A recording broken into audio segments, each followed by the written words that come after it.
Hey y'all, this is Crystal from Triple C Creations Crafting, and I'm just going to give you some tips today on if you have one of these machines and maybe you don't have all the pieces. So this one was I won't say given to me. It's actually I guess I'm borrowing it unless if that person ever decides they want it back. It was given to them, and really all that came with it was this real thick base plate and a couple of these cutting pads. These are actually some other ones that I bought because they were the ones that were given to me had been used. They were really rough. They had been used a lot. And then there was 2 embossing folders. So I got it. I'd seen videos on it. Did not have any of the stuff myself. Borrowed it, kind of played around with it, and then I started going to Tuesday morning and finding embossing folders and thinlits, and you know, I kind of got addicted to it, and you might see some of my things I've got around me that I've been playing with. So obviously though, this is not everything I need, and I really didn't like that the plates that was my cutting part, that's what my dies were going into. I mean, I don't know that it's good for the dies. And I really don't like having to buy these. These are, I think I got these for about $10 for the pair, so $5 each. And I started looking on YouTube, and I was like, there's got to be a better way. And I found some videos that talked about using cutting mats. So like the one that I've got my my machine sitting on. But you know, these were expensive. This was a Frisco one. It's very large. Obviously, it's not going to fit in here. But I found one this one actually came from the Dollar General. And it's $5 at the Dollar General. It is, I don't think it's a 12 by 12. I think the measurements actually go to 11 by 11.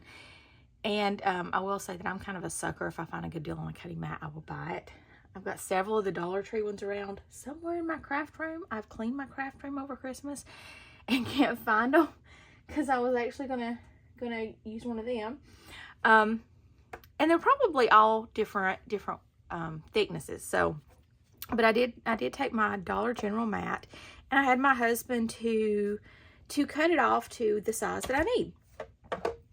So honestly, he just took his knife, and we took a straight edge. He run it down, and actually once you cut through the top cutting layer, you can break it in half. And then it breaks like this inside core, or that's what my experience has been. And then you can cut the back cutting piece.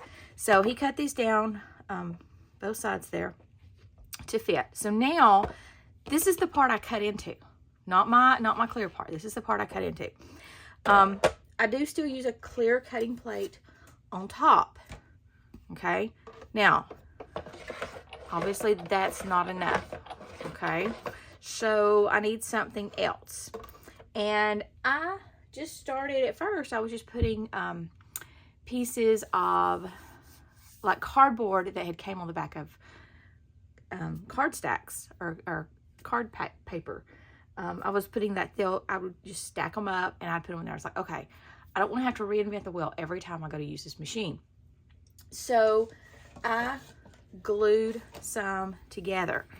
And you can see where it's not been lined up, but it looks like this is 2 of the thicker pieces glued together. And look, there's my notes on what I need. Made my own cheat sheet on my sandwiches, because everybody's going to be different. Depending on your cardboard, yours may be different. Now, depending on your cardboard too, as you use this, it might kind of get compressed, and occasionally I need a shim. So I have me some shims, and at first I started out with just some cardstock shims, and that works. And I still have these in my stack to use. But actually, I found what worked best were these plastic sheets, and these actually came from the Dollar General, or sorry, the Dollar Tree. It was their cutting mats. So it's like a 2-pack cutting mats, and I just cut them up, and I use these as my shims. So I just cut them down to the size that I need. So let's try. And as any embossing machine, it's not going to be, every sandwich is not going to be the exact same. But for mine, I take my big base plate that I did come with. I take my cardboard that I made, and like I said, mine's 2, but you know, play with it before you glue it together.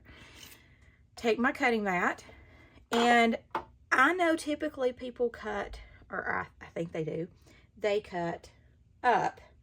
I cut down onto my cutting mat. That's me, because I want to be able to see my alignment. So I've got some flower dyes here, and here's some yellow.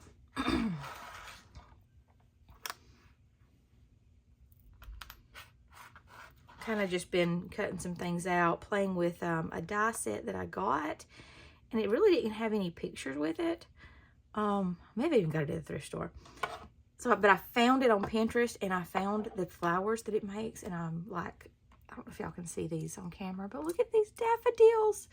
So this is the Sunny Studio Botanical set, and I had never used it.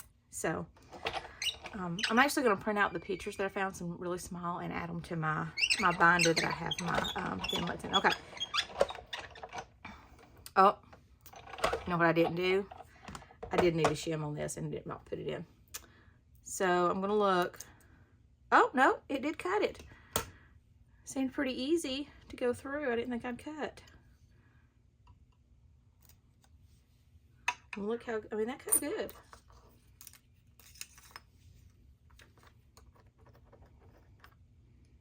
And I did no damage to any cutting plates. The only thing I did damage to was this cutting mat.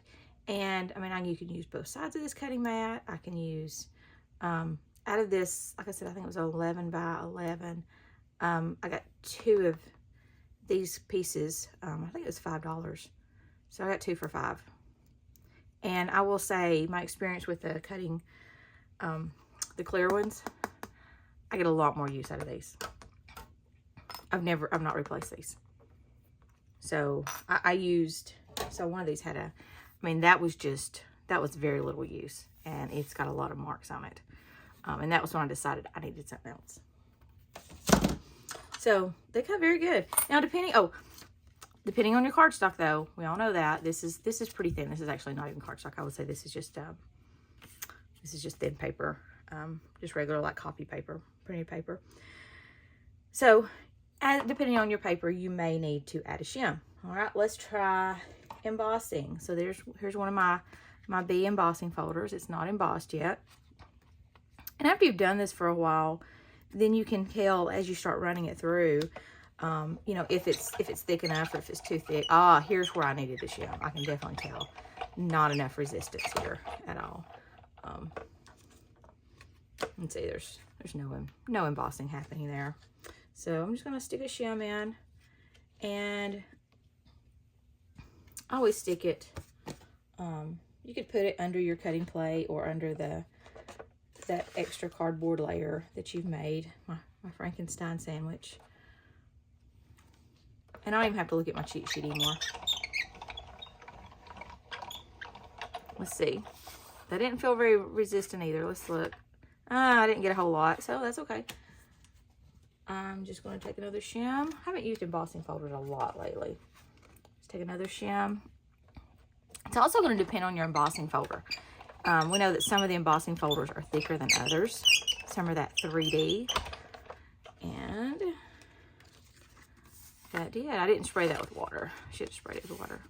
But I do have nice embossed bees and little leaves and things.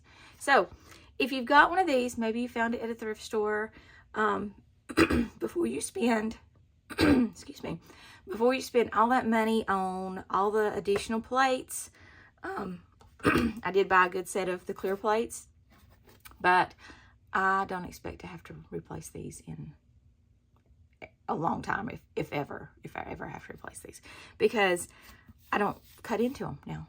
So hope you enjoyed this. If you did, make sure you like the video. If you've not subscribed to my channel, please subscribe. Happy day.